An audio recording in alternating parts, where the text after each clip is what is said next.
क्या हुआ है? उदास क्यों हो? आपके देवर की वजह से। और किसकी वजह से उदास होंगे? क्या कर दिया उस गधों प्रसाद? ये तो हमेशा करता है। भाभी हम उसकी दुख दर्द तकलीफ सब समझते हैं ना, लेकिन वो नहीं समझता है। समझना तो दूर, समझने की कोशिश भी नहीं करता है। अरे पर हुआ क्या है? कुछ तो हुआ होगा ना, वो बताओ। उसे लगता है कि हम नाटक कर रहे थे। पिकनिक की रात नशे में होने का नाटक कर रहे थे ताकि हम दोनों की शादी का सच सबके सामने ला सके। और उसे ये भी लगता है कि कल भी हम नाटक कर रहे थे। माँ के सामने सिंपैथी बटोरने के लिए पूरा दिन भूखे पेट रहे। नाटक, यही लगता है उसे। हीरो से तो ना हम बात करेंगे, उसे जाके समझाएंगे कि वो गुस्से में ना लाइन क्रॉस कर देता है। दीदी जल्दी से जल्दी सुलह हो जाए, आपको अपने घर की चाबी और अपना कमरा दोनों वापस मिल जाए। आप ना चिंता मत कीजिए, सब ठीक हो जाएगा। तो आपके साथ हैं, देखिए है ना। चलिए अब आए हैं तो बेटिया से भी मिल लेते हैं जरा, है ना।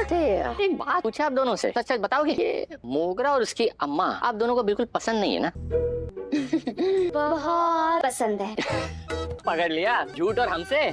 एक बात कहे, मोगरा और उसकी अम्मा तुम दोनों को बिल्कुल पसंद नहीं है। अरे भाई मामा सब जानता है। एक बात बताए, हमें भी पसंद नहीं है। पिलाने वाले को ही डस लेता है। अब बताओ क्या मंत्रणा चल रही है, बताओ। हम आपको सब बताते हैं अम्मा, हाँ। कि हम आपको धोखा नहीं दे रहे हैं। अब बैठिए, हम आपको बताते हैं। हमारी बात सुनो, हमारी मजबूरी है। और ये तिजोरी अभी आई है इस कमरे में, और अगर हमने इस तिजोरी को साफ करने की कोशिश, सबको शक हम पर जाएगा और हम इस घर से साफ कर देंगे। अरे चुप रहो, फालतू के बहाने मत बनाओ। अरे समंदर में से अगर कोई एक बाल्टी पानी निकाल भी ले तो क्या फर्क पड़ता है। तिजोरी में कम से कम।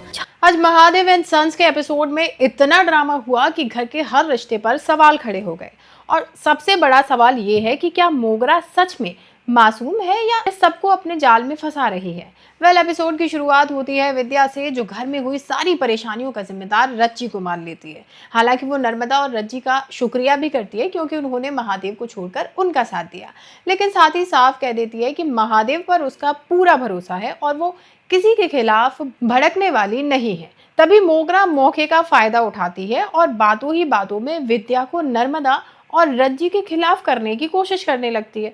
सिर्फ इतना ही नहीं, वो अपनी और अपने परिवार की सच्चाई साबित करने के लिए अग्नि परीक्षा देने की बात करती है। जब मोगरा दिए पर अपना हाथ रख देती है तब सब लोग हैरान रह जाते हैं। ये देखकर रज्जी माफी मांग लेती है और साथ रहने की बात मान जाती है।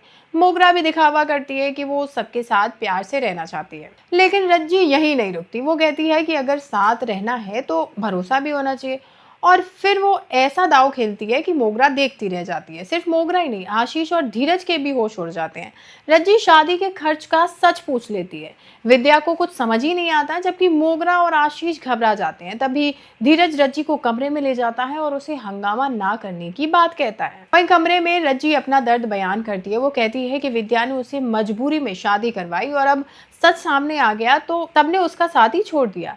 रज्जी धीरज से कहती है कि अगर उसकी शादी का सच सामने आया है तो आशीष और मोगरा की शादी का सच भी सबको पता चलना चाहिए, लेकिन धीरज उसे डांट देता है और कहता है कि उसे किसी का राज खोलने का हक नहीं है। रज्जी टूटकर कहती है कि उसने अपने परिवार के खिलाफ जाकर इस घर के लिए बहुत कुछ किया है, फिर भी उसे अपनाया नहीं गया। आखिर में वो वादा करती है कि मोगरा का सच नहीं बताएगी, लेकिन धीरज को चेतावनी भी देती है कि सच ज्यादा दिन तक छुप नहीं सकता।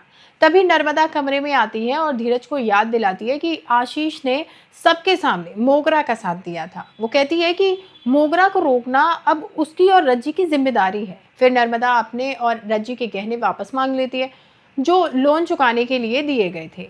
धीरज हैरान रह जाता है क्योंकि उन्होंने खुद मदद करने की बात कही थी। नर्मदा ताना मारकर चली जाती है और रज्जी भी उसके साथ निकल जाती है। वहीं धीरज उन्हें रोकने की कोशिश करता रह जाता है। उधर मोगरा फिर अपना खेल खेलती है और आशीष को नर्मदा और रज्जी के खिलाफ करने की कोशिश करती है। जब सब सामने आते हैं तब नर्मदा साफ बता देती है कि उन्होंने अपने गहने देकर लोन चुकाने में मदद की थी। वो सवाल करती है कि ये बात पूरे घर से क्यों छुपाई गई।